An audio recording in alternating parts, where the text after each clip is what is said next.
तो welcome back. देखो राक्षस वध करने वाला डीमन स्लेयर की बात करें तो उनमें सबसे इम्पोर्टेंट लोग हैं डीमन, क्योंकि भाई अगर ये ना होते तो डीमन स्लेयर्स भी ना होते।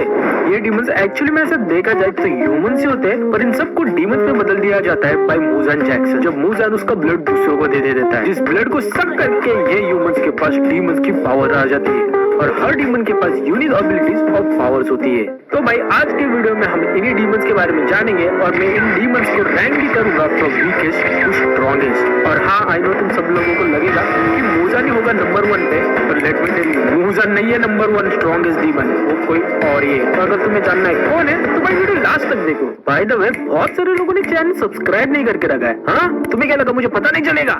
ये सोच रहा अरविंद भैया को तो पता नहीं है। चुपचाप सब्सक्राइब करो यार, वरना तुम्हें ना मैं बोकू नो पिको दिखा दूंगा। करो यार प्लीज सब्सक्राइब करो ताकि मुझे मोटिवेशन मिले। बहुत हो गया नाटक। सो मेरा नाम है सेनरो और लेट्स गेम। सबसे लास्ट में नंबर 10 पे डीमन है Kaigaku, the new upper moon 6। So Kaigaku की बात करें तो काइगाकू एक्चुअली में एक डीमन स्लेयर था और जेनिट्सू का दोस्त, क्योंकि एक अच्छा खासा स्ट्रॉन्ग बंदा था, पर एक नंबर का पाउटिया भी। क्योंकि देखो काइगाकू थंडर ब्रीथिंग के सारे फॉर्म्स यूज कर सकता था, जबकि जेनिट्सू सिर्फ एक ही फॉर्म यूज कर सकता है, जिसके ऊपर से काइगाकू हमेशा जेनिट्सू का मजाक उड़ाता था। ऊपर से आगे जाके एक दिन जब काइगाकू का मुकाबला अपर मून 1 कोकुशिबो से होता है, तब काइगाकू अपनी जान बचाने के लिए कोकुशिबो का अपने अंदर ले लेता है ब्लड। तुम्हें क्या लगा? नोटी उड़ाती पहले काइगाकू एक डीमन बन जाता है और 12 किजुकू का एक नया मेंबर भी। वेल काइगाकू की पावर्स और एबिलिटीज की बात करें तो काइगाकू अपने blood demon art by the name electrokinesis से ब्लैक कलर लाइटनिंग को जनरेट और मैनिपुलेट कर सकता है थ्रू हिज ब्लड और फ्लेश, जिससे वो फास्ट और हैवी डैमेज कर सकता है। पर इसके साथ साथ काइगाकू भी कोकुशिबो की तरह ब्रीदिंग स्टाइल यूज कर सकता है, जो कि है थंडर ब्रीदिंग, बिल्कुल जेनिट्सू की तरह। पर स्टिल आगे जाके जब जेनिट्सू और काइगाकू के बीच में फाइट होती है ड्यूरिंग इन्फिनिटी कैसल आर्क, तब काइगाकू सारे thunder breathing forms plus demon art के साथ भी अपने बॉय जेनिट्सू को नहीं हरा पाता, और इसलिए मैंने काइगाकू को सबसे लास्ट में रखा है। अब नेक्स्ट नंबर 9 पे आता है ग्यूतारो। आई नो तुम सभी को लग रहा होगा कि ग्यूतारो शुड बी हायर, पर देखो नो डाउट ग्यूतारो स्ट्रॉन्ग तो है, पर सिर्फ मेरे ओपिनियन में I don't think so Gyutaro Gyokko से स्ट्रॉन्ग है। देखो ग्यूतारो के पास नो डाउट एक बहुत ही ओपी ब्लड डीमन आर्ट है bye the name blood manipulation, जिससे वो अपने ब्लड को मैनिपुलेट कर सकता है और फिर अपने ब्लड सिकल से ब्लड के अटैक कर सकता है, और जो भी उस अटैक से इंजर होगा वो इंस्टेंटली पॉइजन होकर मर जाएगा, जिसका जलवा हमने एंटरटेनमेंट डिस्ट्रिक्ट आर्क के वक्त देखा ही था ड्यूरिंग हिज फाइट विद तेंगेन, जिस फाइट में ग्यूतारो ने तेंगेन और तांजीरो दोनों की मार के रखी थी, और तेंगेन को तो लिटरली पायरेट बना दिया था, जिसको देखकर बहुत सारे लोग बोलेंगे कि of course Gyutaro should be higher, पर मेरे ओपिनियन में I don't think so Gyutaro Gyokko को हरा पाएगा। क्योंकि देखो ग्यूतारो के पास खतरनाक ब्लड डीमन आर्ट तो है, पर ग्योको के पास भी अच्छा खासा डीमन आर्ट है, जिससे वो इधर उधर टेलीपोर्ट कर सकता है। ऊपर से ग्यूतारो की फाइट तेंगेन और तांजीरो के साथ हुई थी, जिसमें तांजीरो ने अपना डीमन स्लेयर मार्क भी यूज नहीं किया था, किया था पर वो सबसे लास्ट में किया था। और ग्योको की बात करें तो ग्योको भाई ने डायरेक्ट म्यूचिरो से ही फाइट की थी, और भाई म्यूचिरो नो डाउट तेंगेन से तो पावरफुल ही है। सो आई थिंक ग्यूतारो मेरे लिए तो नंबर 9 पे ही होगा। अब नेक्स्ट नंबर 8 पे आता है पाउटिया ग्योको। वेल ग्योको की बात करें तो ग्योको भाई अपना एक मछली है जो कि मटके के अंदर रहता है, और ग्योको की ब्लड डीमन आर्ट की बात करें तो ग्योको यूज करता है पोर्सिलिन वेसेस, जिससे वो वेरियस समुद्र के जानवर को समन कर सकता है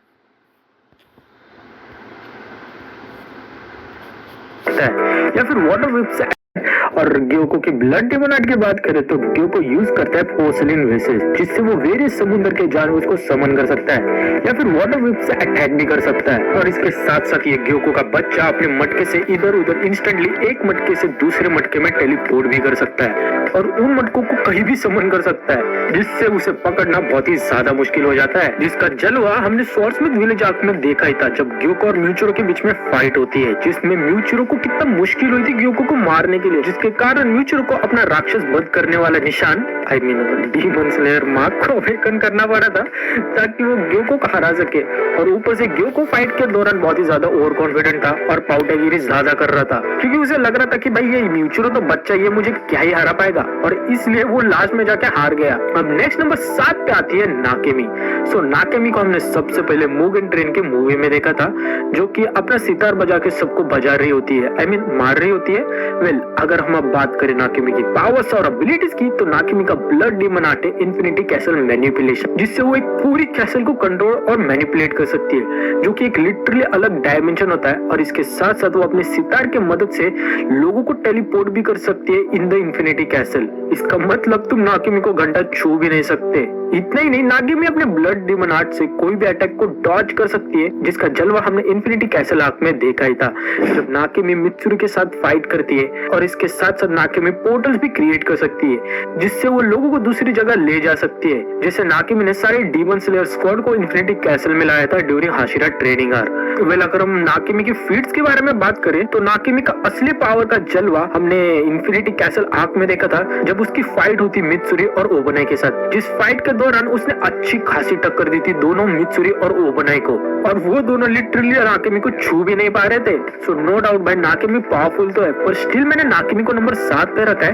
क्योंकि देखो नाकिमी ऐसा देखा जाए तो सिर्फ डिफेंस और सपोर्ट में बहुत ही ज्यादा पावरफुल है इंस्टेड ऑफ अटैक, जिसके कारण अगर कोई भी प्रॉपर दिमाग लगाएगा तो वो नाकिमी को आराम से हरा सकता है, और इसलिए मैंने नाकिमी को नंबर 7 पे रखा है। अब नेक्स्ट नंबर 6 पे आता है सोहाकुटेन और हंतेंगु। सो हंतेंगु को हमने सबसे पहले एपिसोड 45 में देखा था, जब ग्यूतारो मर गया था, जिसे देखकर ऐसा लगा था कि भाई ये है प्रभुचर, इसे तो भाई कोई भी मार सकता है। पर भाई इस बंदे का असली जलवा हमने स्वॉर्डस्मिथ विलेज आग के दौरान देखा था। पहले अगर हम अब बात करें हंतेंगु के ब्लड डीमन आर्ट की, तो हंतेंगु का ब्लड डीमन आर्ट है इमोशन मैनिफेस्टेशन, जिससे वो अपने कई सारे क्लोन्स क्रिएट कर सकता है। मतलब कि जब भी हंतेंगु का सर कटेगा तो उससे वो मरेगा नहीं, बल्कि उसका एक और क्लोन क्रिएट हो जाएगा, जो कि रिप्रेजेंट करेगा वन ऑफ हिज इमोशन, जैसे कि एंगर, जॉय, सैडनेस एक्सेट्रा, कुछ भी हो सकता है। और ये क्लोन एक या दो नहीं बल्कि 5 क्लोन्स होते हैं। इसके साथ साथ हर क्लोन्स के पास उनका सेपरेट ब्लड डीमन आर्ट भी होता है, जिसका जलवा हमने स्वॉर्डस्मिथ विलेज आर्क में देखा ही था, जब तांजीरो हंतेंगु से फाइट करता है।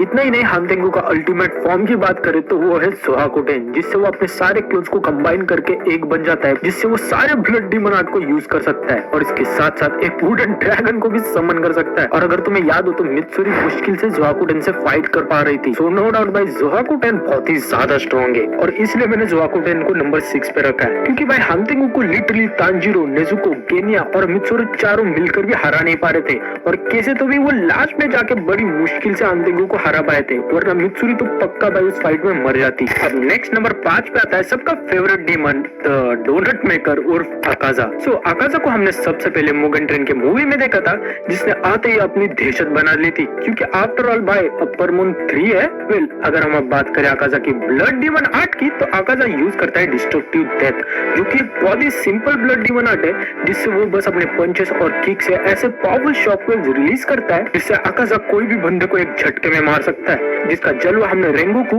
और अकाजा के फाइट के अगेंस्ट देखा ही था, क्योंकि इसे अकाजा ने बड़े आराम से रेंगोकू को मारकर उसका डोनट बना दिया था। ऊपर से अकाजा की स्पेशल एबिलिटी कंपास नीडल की बात करें, तो इससे अकाजा उसके अराउंड कंपास को समन कर सकता है, जिसके ऊपर 1 to 12 नंबर लिखे होते हैं, और जो भी इस कंपास के रेडियस में होगा, तो अकाजा उसके अपोनेंट के सारे अटैक्स को पहले ही प्रेडिक्ट कर पाएगा, जिसका जलवा हमने मुगन ट्रेन के वक्त देखा ही था, और इन्फिनिटी कैसल आर्क के दौरान भी देखा था, जब अकाजा ने तांजीरो और ग्यू के साथ फाइट करी थी। इस फाइट में तांजीरो और ग्यू दोनों मिलकर भी अकाजा को हरा नहीं पाए थे। इवन तो तांजीरो ने लिटरली अकाजा का सर काट दिया था, फिर भी अकाजा भाई इतना ज्यादा वारियो है कि बिना सर के उनके साथ फाइट कर रहा था, पर लास्ट में आगे जाके वो खुद को ही मार देता है बाय स्टॉपिंग हिज रीजनरेशन, जब अकाजा को अपने पास्ट लाइफ और उसकी बीवी की मेमोरीज आ जाती है। सो नो डाउट भाई अकाजा बहुत ही ज्यादा पावरफुल है, पर आई नो बहुत सारे लोग बोलेंगे कि अकाजा शुड बी हायर, जिससे मैं भी थोड़ा बहुत अग्री तो करता हूँ, पर देखो अकाजा डोमा की तरह लड़कियों को खाता नहीं है, जिसके कारण अकाजा नो डाउट डोमा से तो कमजोरी है। सो इसलिए मैंने अकाजा को नंबर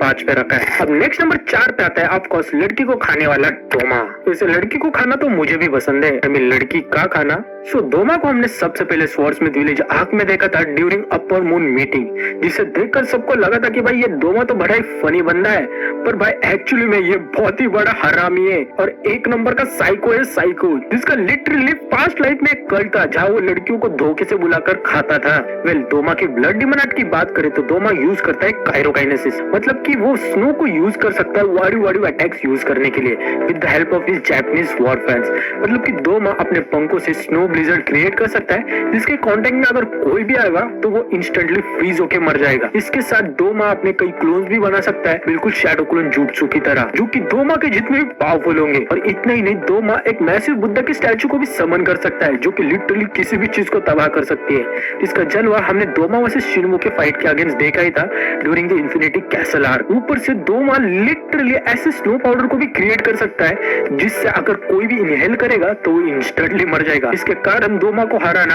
नियर टू इम्पॉसिबल है, क्योंकि डीमन स्लेयर ब्रीदिंग स्टाइल की मदद से अटैक कर पाते हैं। पर अगर कोई ब्रीद ही नहीं कर पाएगा तो डीमन स्लेयर अपने ब्रीदिंग स्टाइल को यूज नहीं कर पाएगा डोमा को हराने के लिए। इसलिए भाई डोमा का ब्लड डीमन आर्ट इस सबसे over powered blood demon art है। और भाई अगर हम डोमा के फीट्स के बारे में बात करें तो डोमा ने लगभग लाखों डीमन स्लेयर्स को मारा है, तो इंक्लूडिंग कई सारे हशीरास को भी। पर देखो, भले ही डोमा बहुत ही पावरफुल है और इसके साथ साथ उसके पास एक ओपी ब्लड डीमन आर्ट भी है, बट स्टिल मैंने डोमा को नंबर 4 पे रखा है, क्योंकि डोमा कभी भी सीरियसली फाइट ही नहीं करता और अपने अपोनेंट को कभी भी सीरियसली नहीं लेता। और इसी रीजन के कारण तो शिनोबु चुपके से डोमा को पॉइजन कर पाई थी, वरना डोमा घंटा हारता। अब नेक्स्ट नंबर 3 पे आता है योरुची का छोटा भाई मिचिकात्सु उर्फ कोकोशिबो द सिक्स आइज। सो कोकोशिबो को हमने सबसे पहले स्वॉर्डस्मिथ विलेज आर्क में देखा था during the upper moon meeting, जिसको पहली बार देख के लगा था भाई कोई तो वारियो डीमन है।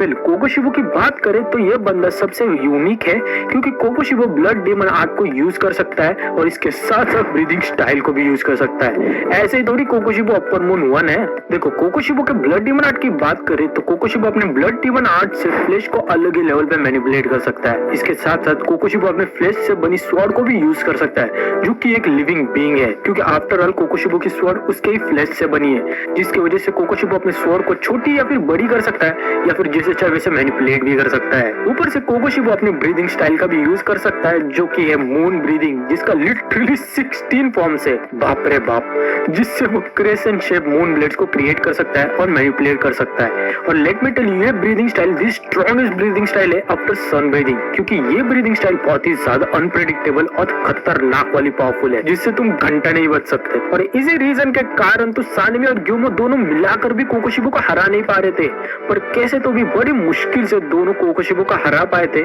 सो इससे तुम समझ सकते हो कि कोकोशिबो को नंबर 3 पे मैंने क्यों रखा है। अब नेक्स्ट नंबर 2 पे है मुजान जैक्सन। तो मुजान के बारे में क्या ही बोलूं, यह बंदा लिटरली द डीमन किंग है, या फिर डीमन किंग था, जो कि इमॉर्टल भी है, जिसने बाकी सारे डीमंस को जन्म दिया है और क्रिएट किया है, और इसे हराने के कारण पूरी दुनिया में डीमंस एग्जिस्ट करते हैं। वेल, मुजान के ब्लड डीमन आर्ट की बात करें तो वो है बायोकाइनेसिस, जिसके मदद से वो अपनी पूरी बॉडी को मैनिपुलेट कर सकता है। ऐसा देखा जाए तो सभी डीमंस अपने बॉडी को मैनिपुलेट कर सकते हैं, पर भाई मुजान इस चीज को अलग ही लेवल पे लेके जा सकता है, क्योंकि मुजान अपने बॉडी को लिटरली सेलुलर लेवल तक मैनिपुलेट कर सकता है और सेकंड्स में रीजनरेट कर सकता है, जिसका छोटा सा झलक हमने आशिरा ट्रेनिंग आर्क के आखिर में देखा ही था। और ऊपर से इस बॉडी मैनिपुलेशन के कारण मुजान के पास 7 दिल और 5 दिमाग था।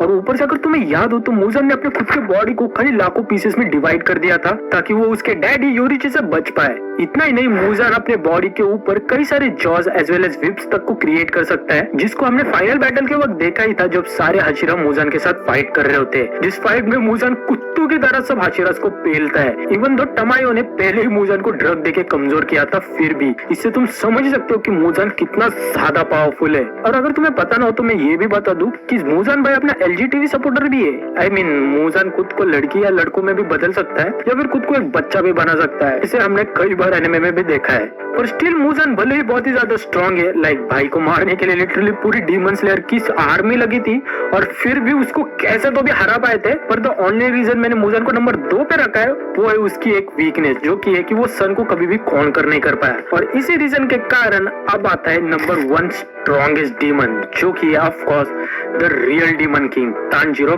कमाडो। सो फाइनल बैटल के वक्त जब मुजान तांजीरो को अपने अंदर ट्रैप कर लेता है, जिस दौरान मुजान अपनी विल तांजीरो में ट्रांसफर कर देता है, जिसके कारण फिर तांजीरो एक डीमन में बदल जाता है। डीमन में बदलते ही तांजीरो सन के एक्सपोजर से जलने तो लगता है, पर विद इन सेकेंड्स तांजीरो सन को भी कॉन्कर कर लेता है, और तांजीरो बस अपनी स्क्रीन से सारे लोगों को दूर ढकल देता है, और लिटरली इतने फास्ट अटैक्स करता है कि कोई उसे देख भी नहीं पाता। वेल, इस डीमन फॉर्म में हम तांजीरो के इतने कुछ ज्यादा फीट्स को तो नहीं देखते, पर नो डाउट तांजीरो के पास मुजान की सारी एबिलिटीज थी, क्योंकि तांजीरो भी मुजान की तरह अपनी बॉडी के ऊपर विप्स क्रिएट कर पाता है। और इसके साथ साथ हम ये मान मान के भी चल सकते हैं कि सिंस कोकोशिबो और काइगाकू भी डीमन बनने के बाद ब्रीदिंग स्टाइल को यूज कर सकते थे, तो ऐसा हो सकता है कि ऑफकोर्स तांजीरो भी ब्रीदिंग स्टाइल को यूज कर सकता है और इसी रीजन के कारण भाई तांजीरो द स्ट्रॉन्गेस्ट डीमन बन जाता है, क्योंकि तांजीरो के पास लिटरली द डीमन किंग के पावर्स है।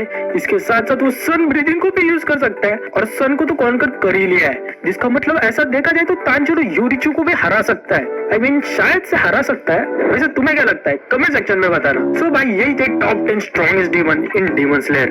उम्मीद करता हूँ तुम्हें ये वीडियो पसंद आई हो, और अगर आई हो तो लाइक और सब्सक्राइब जरूर करना। और हाँ, तुम्हारा फेवरेट डीमन कौन सा है ये मुझे कमेंट सेक्शन में जरूर बताना। सो मिलते हैं नेक्स्ट वीडियो में, तब तक के लिए बी द बेस्ट।